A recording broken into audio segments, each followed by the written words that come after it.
Okay, here we are, Matthew Russell Lee, Inner City Press, here at the Southern District of New York Courthouse today, Wednesday, August 28th, 2024. We're on the case. First, the Trump docket.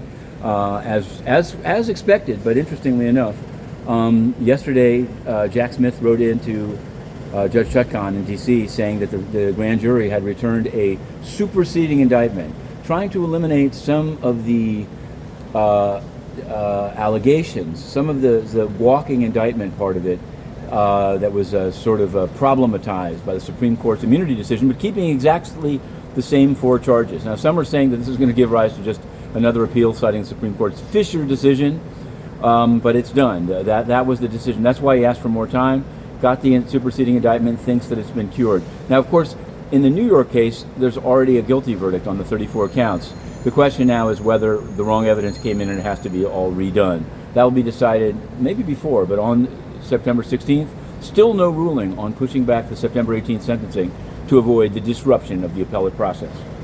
Now, yesterday, exactly 2 o'clock, Inner City Press got a scoop. We were covering the Magistrates Court here in the Southern District of New York, only 5 short floors above me, and a Bronx district leader, Republican as it turns out, for the 81st Assembly District, was in the dock and indicted. She had been indicted with a sealed indictment that was unsealed only then at 2 o'clock for selling poll worker positions, selling them and also selling no-shows. Some have asked, like, how much is it? But no-shows, a no-show job is definitely worth money, and you just do the math of how much it's worth. So she was indicted. That's what she's charged with, and she was allowed to go out on bail. And so we reported it, called it a scoop. No one, amazingly. Now, this morning, the prosecutors have put out a press release about it, and I believe you're going to see it reported elsewhere as breaking news. It's not breaking. It was breaking yesterday, and we broke it. So there's that. Okay. Now on the crypto front, you'll remember, in fact, from right out here last week, Ryan Salame and Michelle Bond. Michelle Bond was indicted. Ryan Salame says that he was promised that wouldn't happen. Now he wants to undo his guilty plea in the FTX SBF case. Michelle Bond is written in. She's got a new counsel, Jersey-based. We may have more on that. And she says she doesn't want. They wrote in and said it's a factually related case, i.e. hinting strenuously that it be moved over in front of Judge Kaplan, who, as you may remember, sentenced Sam Bankman-Fried to 25 years. 25 years.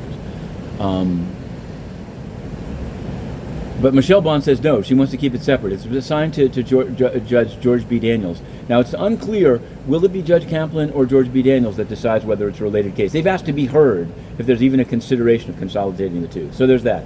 Now, in continuing coverage of the United Nations, as we remain banned, and there's a connection here, Guterres' junket has continued. He was in Samoa. He went to New Zealand. He went to Tonga, where he presided over the attempt to oust Taiwan on behalf of China. He's on his way to China. But in between, to launder the whole thing, he went to Timor-Leste, where he met with Nobel Prize winner Jose Ramos Horta. There's only one thing. I know Jose Ramos Horta. I used to, when I was in the UN, ask him questions.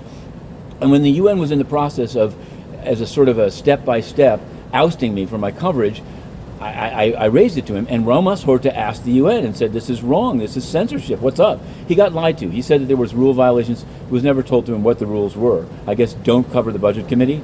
But now I don't know if he followed up, because Guterres over there in Timor-Leste was saying how he was with Ramos Horta during the resistance. The resistance, this guy, Guterres, is a censor, and it's up to Ramos Horta to follow through. He's a Nobel Prize winner. So we'll just see what he does. We're going to continue to push. We've applied to cover the General Assembly coming up. They've actually doctored it in such a way that like 5,000 state media can do it, and our thing is kind of, we have the letter in, but it's just sitting there. So we'll see. Inner City Press, going into the Southern District of New York, to be continued.